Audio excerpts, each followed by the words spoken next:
2 ராஜாக்கள் அதிகாரம் 17. யூதாவின் ராஜாவாகிய ஆகாசின் 12ஆம் வருஷத்தில் ஏலாவின் குமாரனாகிய ஓசையா இஸ்ரவேலின் மேல் ராஜாவாகி சமாரியாவிலே 9 வருஷம் ராஜ்யபாரம் பண்ணி கர்த்தரின் பார்வைக்கு பொல்லாப்பானதை செய்தான்.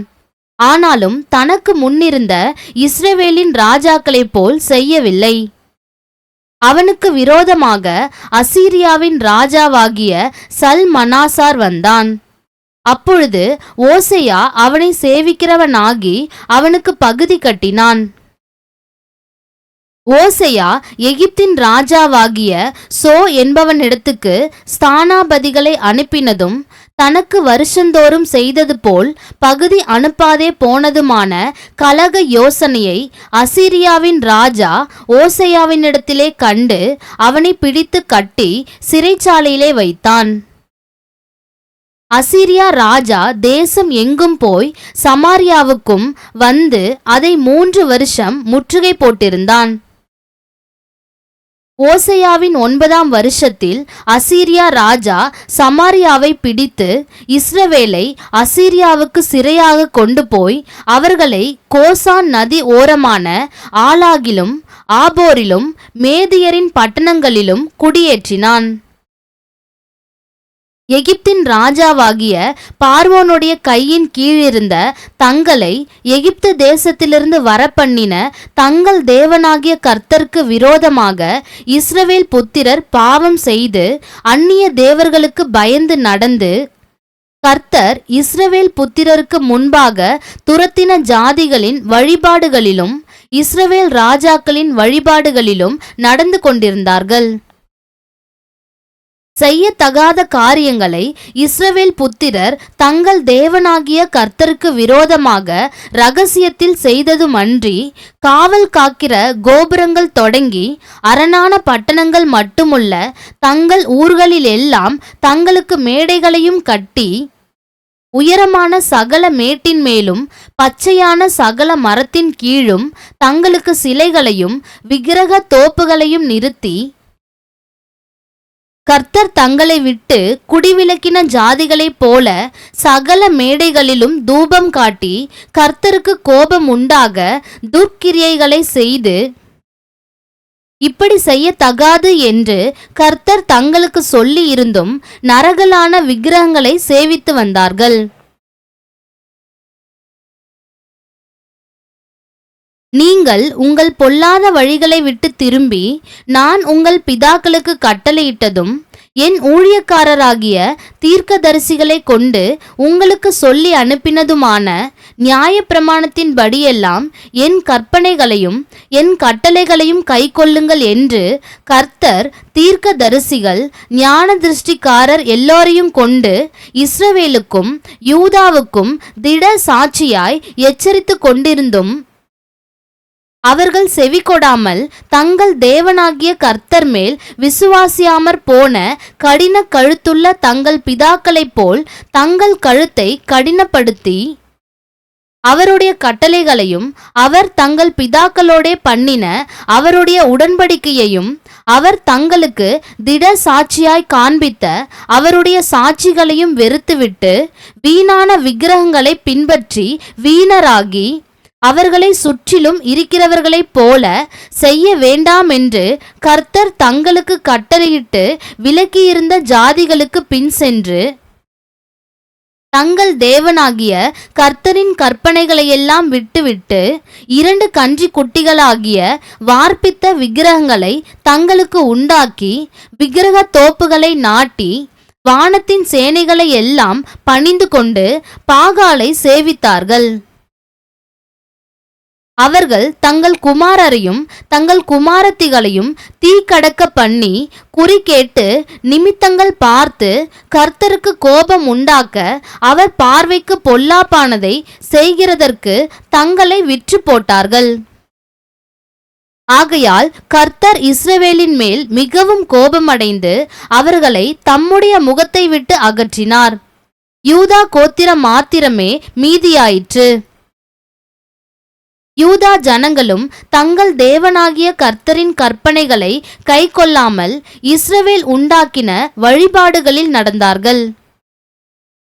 ஆகையால் கர்த்தர் இஸ்ரவேல் சந்ததியாரை எல்லாம் புறக்கணித்து அவர்களை தமது முகத்தை விட்டு தள்ளுமட்டாக ஒடுக்கி அவர்களை கொள்ளைக்காரர் கையில் ஒப்பு கொடுத்தார்.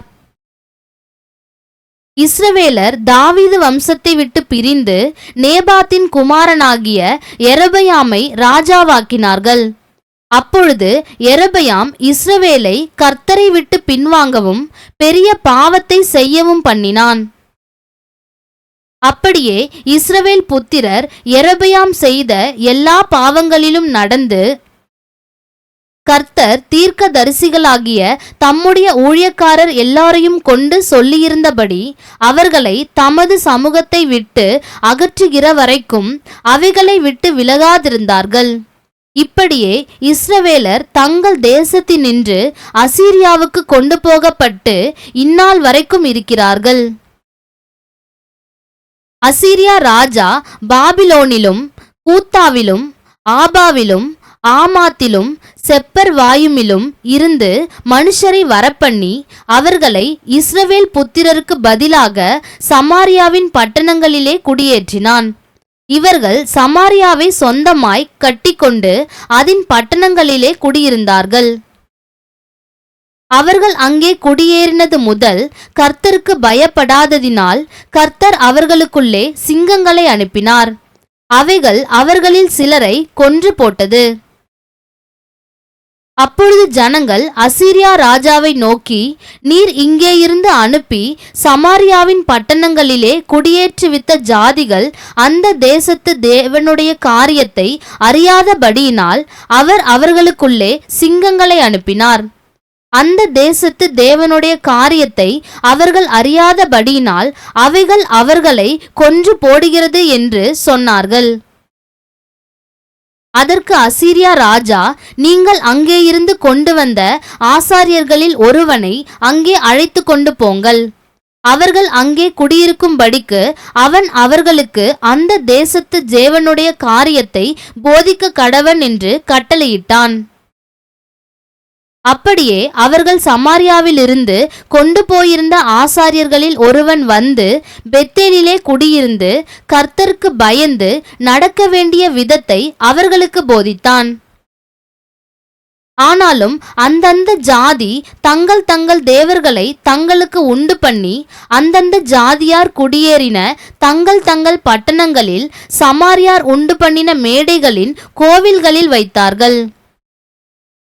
பாபிலோனின் மனுஷர் சுக்கோத் பெனோத்தையும், கூத்தின் மனுஷர் நேர்காலையும், ஆமாத்தின் மனுஷர் அசிமாவையும், ஆவியர் நிபேகாசையும் தர்த்தாக்கையும் உண்டாக்கினார்கள்.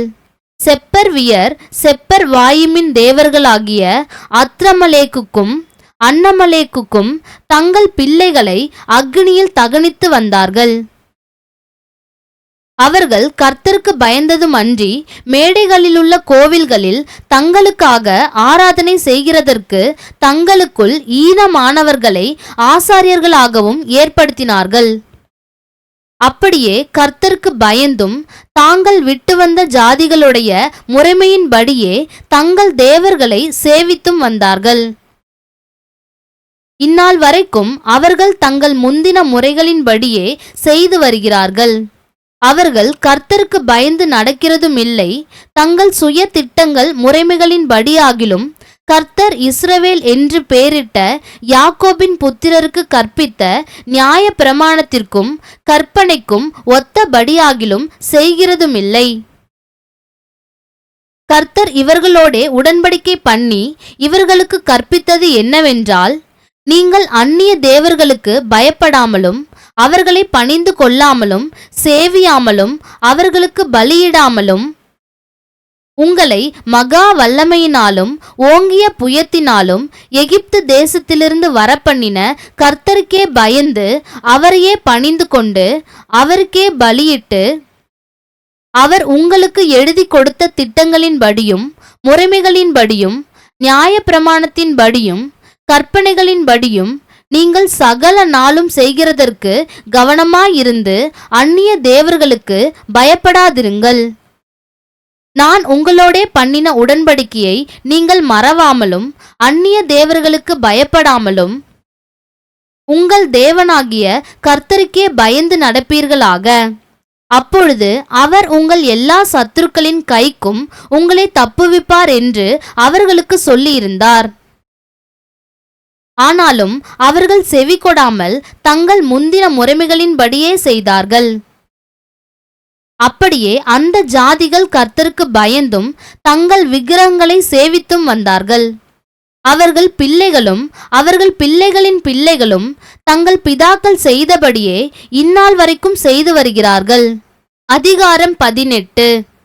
இஸ்ரவேலின் ராஜாவாகிய ஏலாவின் குமாரன் ஓசையாவின் 3ஆம் வருஷத்திலே ஆகாஸ் என்னும் யூதாவுடைய ராஜாவின் குமாரனாகிய எசேக்கியா ராஜாவானான். அவன் ராஜாவாகிற போது 25 வயதாயிருந்து எருசலேமிலே 29 வருஷம் அரசாண்டான். சகரியாவின் குமாரத்தியாகிய அவன் தாயின் பேர் ஆபி. அவன் தன் தகப்பனாகிய தாவீது செய்தபடியெல்லாம் கர்த்தரின் பார்வைக்கு செம்மையானதை செய்தான். அவன் மேடைகளை அகற்றி சிலைகளை தகர்த்து விக்கிரக தோப்புகளை வெட்டி மோசே பண்ணியிருந்த வெண்கல சர்ப்பத்தை உடைத்து போட்டான். அந்நாட்கள் மட்டும் இஸ்ரவேல் புத்திரர் அதற்கு தூபம் காட்டி வந்தார்கள். அதற்கு நிகுஸ்தான் என்று பெயரிட்டான்.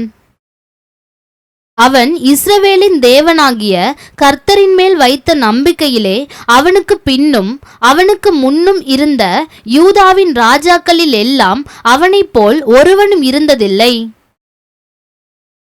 அவன் கர்த்தரை விட்டு பின்வாங்காமல் அவரை சார்ந்திருந்து கர்த்தர் மோசேக்கு கற்பித்த அவருடைய கற்பனைகளை கைக்கொண்டு நடந்தான். ஆகையால் கர்த்தர் அவனோடிருந்தார். அவன் போகிற இடம் எங்கும் அவனுக்கு அனுகூலமாயிற்று. அவன் அசீரியா ராஜாவை சேவிக்காமல் அவன் அதிகாரத்தை தள்ளிவிட்டான். அவன் பெலிஸ்தரை காசா மட்டும் அதன் எல்லைகள் பரியந்தமும் காவலாளர் காக்கிற கோபுரங்கள் தொடங்கி அரணான நகரங்கள் பரியந்தமும் முறியடித்தான். இஸ்ரவேலின் ராஜாவாகிய ஏலாவின் குமாரன் ஓசையாவின் 7ஆம் வருஷத்திற்கு சரியான எசேக்கியா ராஜாவின் 4ஆம் வருஷத்திலே அசீரியா ராஜாவாகிய சல்மனாசார் சமாரியாவுக்கு விரோதமாய் வந்து அதை முற்றுகை போட்டான். 3 வருஷம் சென்ற பின்பு அவர்கள் அதை பிடித்தார்கள்.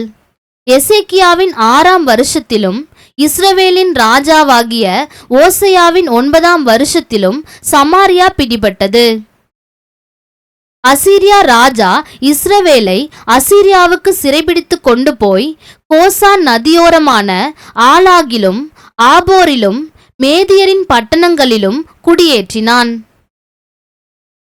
அவர்கள் தங்கள் தேவனாகிய கர்த்தருடைய சத்தத்திற்கு செவி கொடாமல் அவருடைய உடன்படிக்கையையும் கர்த்தரின் தாசனாகிய மோசே கற்பித்த யாவற்றையும் மீறி அதற்கு செவி கொடாமலும் அதின்படி செய்யாமலும் போனார்கள். யூதாவின் ராஜாவாகிய எசேக்கியாவின் 14ஆம் வருஷத்திலே அசீரியா ராஜாவாகிய சனகெரிப் யூதாவில் இருக்கிற அரணான சகல பட்டணங்களுக்கும் விரோதமாய் வந்து அவைகளை பிடித்தான். அப்பொழுது யூதாவின் ராஜாவாகிய எசேக்கியா லாகீசிலுள்ள அசீரியா ராஜாவுக்கு ஆள் அனுப்பி, நான் குற்றம் செய்தேன், என்னை விட்டு திரும்பி போம், நீர் என்மேல் சுமத்துவதை சுமப்பேன் என்று சொன்னான். அப்படியே அசீரியா ராஜா யூதாவின் ராஜாவாகிய எசேக்கியாவின் மேல் 300 தாலந்து வெள்ளியையும் 30 தாலந்து பொன்னையும் சுமத்தினான். ஆதலால் எசேக்கியா கர்த்தரின் ஆலயத்திலும் ராஜாவுடைய அரமனை பொக்கிஷங்களிலும் அகப்பட்ட எல்லா வெள்ளியையும் கொடுத்தான். அக்காலத்திலே யூதாவின் ராஜாவாகிய எசேக்கியா கர்த்தருடைய ஆலய கதவுகளிலும் நிலைகளிலும் தான் அழுத்தியிருந்த பொன் தகடுகளை கழற்றி அவைகளை அசீரியா ராஜாவுக்கு கொடுத்தான். ஆகிலும் அசீரியா ராஜா லாகீசிலிருந்து தர்தானையும் ரப்சாரிஸையும் ரப்சாக்கேயையும் பெரிய சேனையோடே எருசலேமுக்கு எசேக்கியா ராஜாவினிடத்தில் அனுப்பினான். அவர்கள் எருசலேமுக்கு வந்து வண்ணார் துறையின் வழியிலுள்ள மேல்குளத்து சாலக தண்டையிலே நின்று ராஜாவை அழைப்பித்தார்கள். அப்பொழுது இல்க்கியாவின் குமாரனாகிய எலியாக்கீம் என்னும் அரமனை விசாரிப்புக்காரனும் செப்னா என்னும் சம்பிரதியும் ஆசாப்பின் குமாரனாகிய யோவாக் என்னும் கணக்கனும் அவர்களிடத்திற்கு புறப்பட்டு போனார்கள். ரப்சாக்கே அவர்களை நோக்கி, அசீரியா ராஜாவாகிய மகா ராஜாவானவர் உரைக்கிறதும் நீங்கள் எசேக்கியாவுக்கு சொல்ல வேண்டியதும் என்னவென்றால், நீ நம்பியிருக்கிற இந்த நம்பிக்கை என்ன? யுத்தத்திற்கு மந்திர ஆலோசனையும் வல்லமையும் உண்டென்று நீ சொல்லுகிறாயே, அது வாய்ப்பேச்சே அன்றி வேறல்ல. நீ என்னை விரோதிக்கும்படி யார் மேல் நம்பிக்கை வைத்திருக்கிறாய்? இதோ நெறிந்த நாணல் கோலாகிய அந்த எகிப்தை நம்புகிறாய். அதின்மேல் ஒருவன் சாய்ந்தால் அது அவன் உள்ளங்கையில் பட்டு உருவிப்போம். எகிப்தின் ராஜாவாகிய பார்வோன் தன்னை நம்புகிற யாவருக்கும் இப்படியே இருப்பான். நீங்கள் என்னிடத்தில் எங்கள் தேவனாகிய கர்த்தரை நம்புகிறோம் என்று சொல்லுவீர்களாகில் அவருடைய மேடைகளையும் அவருடைய பலிபீடங்களையும் அல்லவோ எசேக்கியா அகற்றி யூதாவையும் எருசலேமையும் நோக்கி, எருசலேமில் இருக்கிற இந்த பலிபீடத்தின் முன் பணியுங்கள் என்றானே. நான் உனக்கு 2000 குதிரைகளை கொடுப்பேன். நீ அவைகள் மேல் ஏறத்தக்கவர்களை சம்பாதிக்க கூடுமானால் அசீரியா ராஜாவாகிய என் ஆண்டவனோடே சபதங்கூறு. கூறாதே போனால் நீ என் ஆண்டவனுடைய ஊழியக்காரரில் ஒரே ஒரு சிறிய தலைவனின் முகத்தை எப்படி திருப்புவாய்? ரதங்களோடு குதிரை வீரரும் வருவார்கள் என்று எகிப்தையா நம்புகிறாய்? இப்போதும் கர்த்தருடைய கட்டளை இல்லாமல் இந்த ஸ்தலத்தை அழிக்க வந்தேனோ? இந்த தேசத்திற்கு விரோதமாய் போய் அதை அழித்து போடு என்று கர்த்தர் என்னோடே சொன்னாரே என்றான்.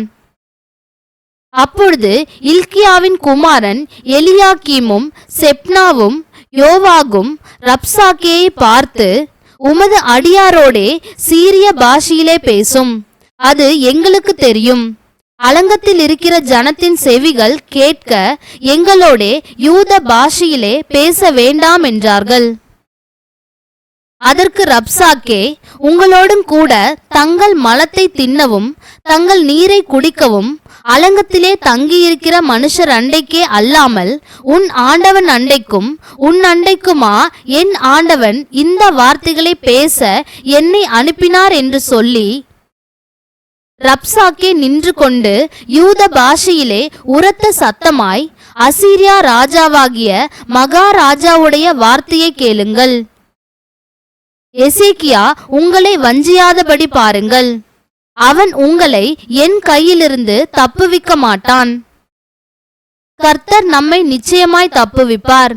இந்த நகரம் அசீரியா ராஜாவின் கையில் ஒப்பு கொடுக்கப்படுவதில்லை என்று சொல்லி எசேக்கியா உங்களை கர்த்தரை நம்ப பண்ணுவான். அதற்கு இடங்கொடாதிருங்கள் என்று ராஜா சொல்லுகிறார். எசேக்கியாவின் சொல்லை கேளாதிருங்கள். அசீரியா ராஜா சொல்லுகிறதாவது, நீங்கள் என்னோடே ராசியாகி காணிக்கையோடே என்னிடத்தில் வாருங்கள். நான் வந்து உங்களை உங்கள் தேசத்துக்கு ஒப்பான தானியமும் திராட்சை தோட்டமும் உள்ள தேசமும் அப்பமும் திராட்சை ரசமும் உள்ள தேசமும் ஒலிவ எண்ணெயும் தேனும் உள்ள தேசமும் ஆகிய சீமைக்கு அழைத்து கொண்டு போகும் அளவும் அவனவன் தன் தன் திராட்சை செடியின் கனியையும் தன் தன் அத்திமரத்தின் கனியையும் புசித்து அவனவன் தன் தன் கிணற்றின் தண்ணீரை குடியுங்கள். இவ்விதமாய் நீங்கள் சாகாமல் பிழைப்பீர்கள். கர்த்தர் நம்மை தப்புவிப்பார் என்று உங்களை போதனை செய்ய எசேக்கியாவுக்கு செவிகொடாதிருங்கள். ஜாதிகளுடைய தேவர்களில் யாராவது தங்கள் தேசத்தை அசீரியா ராஜாவின் கைக்கு தப்புவித்ததுண்டோ? ஆமாத் அர்பாத் பட்டணங்களின் தேவர்கள் எங்கே? செப்பர்வாயிம் ஏனா ஈவா பட்டணங்களின் தேவர்கள் எங்கே? அவர்கள் சமாரியாவை என் கைக்கு தப்புவித்ததுண்டோ? கர்த்தர் எருசலேமை என் கைக்கு தப்புவிப்பார் என்பதற்கு அந்த தேசங்களுடைய எல்லா தேவர்களுக்குள்ளும் தங்கள் தேசத்தை என் கைக்கு தப்புவித்தவர் யார் என்கிறார் என்று சொன்னான். ஆனாலும் ஜனங்கள் அவனுக்கு ஒரு வார்த்தையும் பிரதியுத்தரமாக சொல்லாமல் மௌனமாயிருந்தார்கள். அவனுக்கு மறு உத்தரவு சொல்ல வேண்டாம் என்று ராஜா கட்டளையிட்டிருந்தான். அப்பொழுது இல்கியாவின் குமாரனாகிய எலியாக்கீம் என்னும் அரமனை விசாரிப்புக்காரனும் செப்னா என்னும் சம்பிரதியும் ஆசாப்பின் குமாரன் யோவாக் என்னும் கணக்கனும் வஸ்திரங்களை கிழித்து கொண்டு எசேக்கியாவினிடத்தில் வந்து ரப்சாக்கேயின் வார்த்தைகளை அவனுக்கு தெரிவித்தார்கள். அதிகாரம் 19. ராஜாவாகிய எசேக்கியா அதை கேட்டபோது தன் வஸ்திரங்களை கிழித்து ரட்டு உடுத்தி கொண்டு கர்த்தருடைய ஆலயத்தில் பிரவேசித்து அரமனை விசாரிப்புக்காரனாகிய எலியாக்கீமையும் சம்பிரதியாகிய செப்னாவையும் ஆசாரியர்களின் மூப்பரையும் ஆமோத்சின் குமாரனாகிய ஏசாயா என்னும் தீர்க்க தரிசியின் இடத்துக்கு ரட்டு உடுத்தி கொண்டவர்களாக அனுப்பினான். இவர்கள் அவனை நோக்கி, இந்த நாள் நெருக்கமும் கண்டிதமும் தூஷணமும் அனுபவிக்கிற நாள். பிள்ளை பேறு நோக்கி இருக்கிறது, பெறவோ பலனில்லை. ஜீவனுள்ள தேவனை நிந்திக்கும்படி அசீரியா ராஜாவாகிய தன் ஆண்டவனால் அனுப்பப்பட்ட ரப்சாக்கே சொன்ன வார்த்தைகளை எல்லாம் உமது தேவனாகிய கர்த்தர் கேட்டிருக்கிறார். உமது தேவனாகிய கர்த்தர் கேட்டிருக்கிற வார்த்தைகளின் நிமித்தம் தண்டனை செய்வார். ஆகையால் இன்னும் மீதியா இருக்கிறவர்களுக்காக விண்ணப்பம் செய்வீராக என்று எசேக்கியா சொல்லச் சொன்னார் என்றார்கள். இவ்விதமாய் எசேக்கியா ராஜாவின் ஊழியக்காரர் ஏசாயாவின் இடத்தில் வந்து சொன்னார்கள். அப்பொழுது ஏசாயா அவர்களை நோக்கி, அசீரியா ராஜாவின் ஊழியக்காரர் என்னை தூஷித்ததும் நீர் கேட்டதுமான வார்த்தைகளினாலே பயப்படாதேயும். இதோ அவன் ஒரு செய்தியை கேட்டு தன் தேசத்துக்கு திரும்புவதற்கான ஆவியை நான் அவனுக்குள் அனுப்பி அவனை அவன் தேசத்திலே பட்டயத்தால் விழப்பண்ணுவேன் என்று கர்த்தர் உரைக்கிறார் என்பதை உங்கள் ஆண்டவனிடத்தில் சொல்லுங்கள் என்றான். அசீரியா ராஜா லாகிசை விட்டு புறப்பட்டான் என்று கேள்விப்பட்டு ரப்சாக்கே திரும்பி போய் அவன் லிப்னாவின் மேல் யுத்தம் பண்ணுகிறதை கண்டான். இதோ எத்தியோப்பியா ராஜாவாகிய தீராக்கா உம்மோடு யுத்தம் பண்ண புறப்பட்டான் என்று சொல்ல கேள்விப்பட்டான். அப்பொழுது அவன் திரும்ப எசேக்கியாவின் இடத்துக்கு ஸ்தானாபதிகளை அனுப்பி, நீங்கள் யூதாவின் ராஜாவாகிய எசேக்கியாவுக்கு சொல்ல வேண்டியது என்னவென்றால், எருசலேம் அசீரியா ராஜாவின் கையில் ஒப்பு கொடுக்கப்படுவதில்லை என்று நீ நம்பியிருக்கிற உன் தேவன் உன்னை எத்த ஒட்டாதே. இதோ அசீரியா ராஜாக்கள் சகல தேசங்களையும் சங்கரித்த செய்தியை நீ கேட்டிருக்கிறாயே, நீ தப்புவாயோ? என் பிதாக்கள் அழித்துவிட்ட கோசானையும் ஆரானையும் ரேத்சேப்பையும் தெலாசாரிலிருந்த ஏதேனின் புத்திரரையும் அவர்களுடைய தேவர்கள் தப்புவித்ததுண்டோ? ஆமாத்தின் ராஜாவும் அர்பாத்தின் ராஜாவும் செப்பர்வாயிம் ஏனா ஈவா பட்டணங்களின் ராஜாவும் எங்கே என்று சொல்லுங்கள் என்றான். எசேக்கியா ஸ்தானாபதிகளின் கையிலிருந்து நிருபத்தை வாங்கி வாசித்த பின்பு அவன் கர்த்தரின் ஆலயத்திற்கு போய் அதை கர்த்தருக்கு முன்பாக விரித்து கர்த்தரை நோக்கி, கேரூபீன்களின் மத்தியில் வாசம் பண்ணுகிற இஸ்ரவேலின் தேவனாகிய கர்த்தாவே, நீர் ஒருவரே பூமியின் ராஜ்யங்களுக்கெல்லாம் தேவனானவர். நீர் வானத்தையும் பூமியையும் உண்டாக்கினீர். கர்த்தாவே, உமது செவியை சாய்த்து கேளும். கர்த்தாவே, நீர் உமது கண்களை திறந்து பாரும். சனகெரிப் ஜீவனுள்ள தேவனை நிந்திக்கும்படிக்கு சொல்லி அனுப்பின வார்த்தைகளை கேளும். கர்த்தாவே, அசீரியா ராஜாக்கள் அந்த ஜாதிகளையும் அவர்கள் தேசத்தையும் நாசமாக்கி அவர்களுடைய தேவர்களை நெருப்பிலே போட்டுவித்தது மெய்தான். அவைகள் தேவர்கள் அல்லவே, மனுஷர் கைவேலையான மரமும் கல்லும் தானே. ஆகையால் அவைகளை நிர்தூளியாக்கினார்கள். இப்போதும் எங்கள் தேவனாகிய கர்த்தாவே, நீர் ஒருவரே தேவனாகிய கர்த்தர் என்று பூமியின் ராஜ்யங்கள் எல்லாம் அறியும்படிக்கு எங்களை அவன் கைக்கு நீங்களாக்கி இரட்சியும் என்று விண்ணப்பம் பண்ணினான். அப்பொழுது ஆமோத்சின் குமாரனாகிய ஏசாயா எசேக்கியாவுக்கு சொல்லி அனுப்பினது, இஸ்ரவேலின் தேவனாகிய கர்த்தர் உரைக்கிறது என்னவென்றால், அசீரியா ராஜாவாகிய சனகிரிப்பின் நிமித்தம் நீ என்னை நோக்கி பண்ணின விண்ணப்பத்தை கேட்டேன். அவனை குறித்து கர்த்தர் சொல்லுகிற வசனமாவது, சீயோன் குமாரத்தியாகிய கன்னியாஸ்திரீ உன்னை இகழ்ந்து உன்னை பரிகாசம் பண்ணுகிறாள். எருசலேம் குமாரத்தி உன் பின்னாலே தலையை துலுக்குகிறாள். யாரை நிந்தித்து தூஷித்தாய்?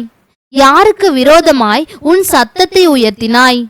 நீ இஸ்ரவேலின் பரிசுத்தருக்கு விரோதமாய் அல்லவோ உன் கண்களை மேட்டிமையாக ஏறெடுத்தாய்.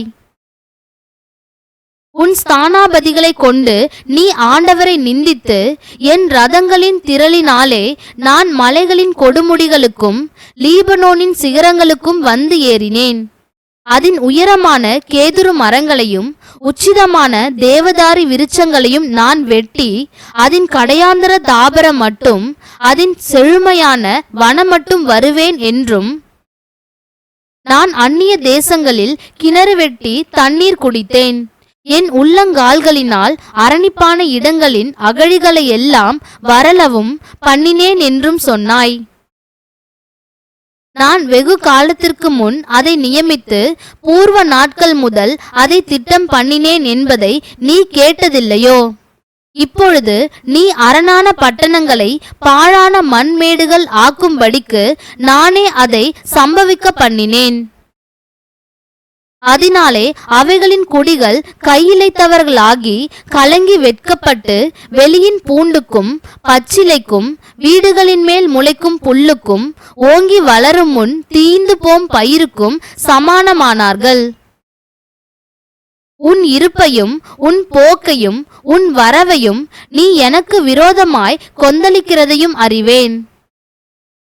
நீ எனக்கு விரோதமாய் கொந்தளித்து வீரியம் பேசினது என் செவிகளில் ஏறினபடியினால் நான் என் துரட்டை உன் மூக்கிலும் என் கடிவாளத்தை உன் வாயிலும் போட்டு நீ வந்த வழியே உன்னை திருப்பிக் கொண்டு போவேன் என்று அவனை குறித்து சொல்லுகிறார்.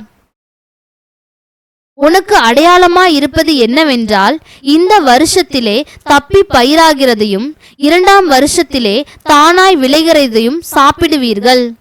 3ஆம் வருஷத்திலோ விதைத்து அறுத்து திராட்சை தோட்டங்களை நாட்டி அவைகளின் கனிகளை புசிப்பீர்கள். யூதா வம்சத்தாரில் தப்பி மீந்திருக்கிறவர்கள் மறுபடியும் கீழே வேர்பற்றி மேலே கனி கொடுப்பார்கள். மீதியாயிருக்கிறவர்கள் எருசலேமிலும் தப்பினவர்கள் சீயோன் மலையிலும் இருந்து புறப்படுவார்கள். சேனைகளுடைய கர்த்தரின் வைராகியம் இதை செய்யும். ஆகையால் கர்த்தர் அசீரியா ராஜாவை குறித்து, அவன் இந்த நகரத்திற்குள் பிரவேசிப்பதில்லை, இதன் மேல் அம்பு எய்வதும் இல்லை, இதற்கு முன் கேடகத்தோடே வருவதும் இல்லை, இதற்கு எதிராக கொத்தளம் போடுவதும் இல்லை. அவன் இந்த நகரத்திற்குள் பிரவேசியாமல் தான் வந்த வழியே திரும்பி போவான். என் நிமித்தமும் என் தாசனாகிய தாவீதின் நிமித்தமும் நான் இந்த நகரத்தை இரட்சிக்கும்படிக்கு இதற்கு ஆதரவாயிருப்பேன் என்பதை கர்த்தர் உரைக்கிறார் என்று சொல்லி அனுப்பினான். அன்று ராத்திரியில் சம்பவித்தது என்னவென்றால், கர்த்தருடைய தூதன் புறப்பட்டு அசீரியரின் பாளையத்தில் 185,000 பேரை சங்கரித்தான். அதிகாலமே எழுந்திருக்கும் போது இதோ அவர்கள் எல்லோரும் செத்த பிரேதங்களாய் கிடந்தார்கள். அப்பொழுது அசீரியா ராஜாவாகிய சனகிரி பிரயாணப்பட்டு திரும்பி போய் நினிவேயில் இருந்துவிட்டான். அவன் தன் தேவனாகிய நிஸ்ரோகின் கோவிலிலே பணிந்து கொள்ளுகிற போது அவன் குமாரராகிய அத்ரமலேக்கும் கரேத்சேரும் அவனை பட்டயத்தினால் வெட்டி போட்டு ஆரராத் தேசத்திற்கு தப்பி ஓடி போனார்கள். அவன் குமாரராகிய எசரத்தோன் அவன் பட்டத்திற்கு வந்து அரசாண்டான்.